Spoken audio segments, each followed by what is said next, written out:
சொந்தங்களுக்கு வணக்கம். நான் உங்கள் அன்பு. ஒரு வழியாக மக்காச்சோளம் நல்லாவே வளர்ந்து வந்துக்கிட்டு இருக்குது. பார்த்திங்கனாலே உங்களுக்கு நல்லா தெரியும்.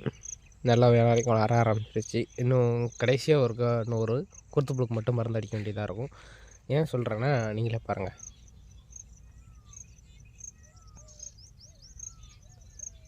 இந்த அளவுக்கு குருத்துப்புழு அதாவது இந்த ஓரங்களில் இருக்கிற இதில் மட்டும் இந்த ஓரம் அடுத்து அந்த வேலி ஒட்டின இருக்கிற அந்த ஓரங்களில் மட்டும் குருத்துப்புழுக்கள் தொந்தரவு இருக்குது. அதுக்கு திரும்ப இன்னொரு மருந்து அடித்தாகணும். அதுக்கப்புறம் இந்த வயலுக்கு ஃபுல்லாக களைக்கொல்லி அடித்தாச்சு. Selective herbicide அடிச்சிருக்கோம்.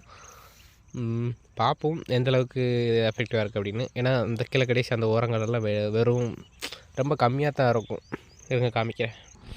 பாருங்கள், இந்த சைடு பாத்தியில் எவ்வளோக்கு இருக்குது, எந்த சைடு பாத்தியில் எவ்வளோக்கு மக்காச்சோளங்கள் முளைச்சிருக்குது அப்படின்னு.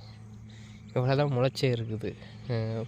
ஏன்னா ஈரத்தோட மழையோட ஓடணும் அப்படிங்கிறதுனால விதை கொஞ்சம் செமிச்சிருச்சு, வேறு வழி இல்லை. அதனால தான் சரி இந்த 2 பாத்தி தான் அப்படின்னு பார்த்தா இந்த பாத்தியில் இருக்கிறத பாதிக்கு மேலே முயல் சாப்பிட்ருச்சுங்க. பார்த்தீங்களா, கிட்டத்தட்ட 1 2 3 நிறையில் உள்ளதை மொத்தமாக சொல்லி முடிச்சிருச்சு.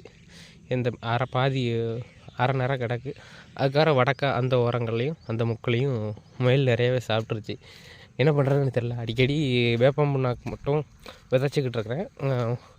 ஒரு சில சமயம் வேப்ப எண்ணெயும் காதி சோப்பும் கலந்து தெளித்து விட்ருக்குறேன். அதுக்கப்புறம் கொஞ்சம் முயல் தொலை குறைஞ்சிருக்கு. பார்ப்போம் இதுக்கடுத்து என்னென்ன பண்ணுவோம் அப்படிங்கிறத அடுத்தடுத்த வீடியோஸில் போடுறேன்.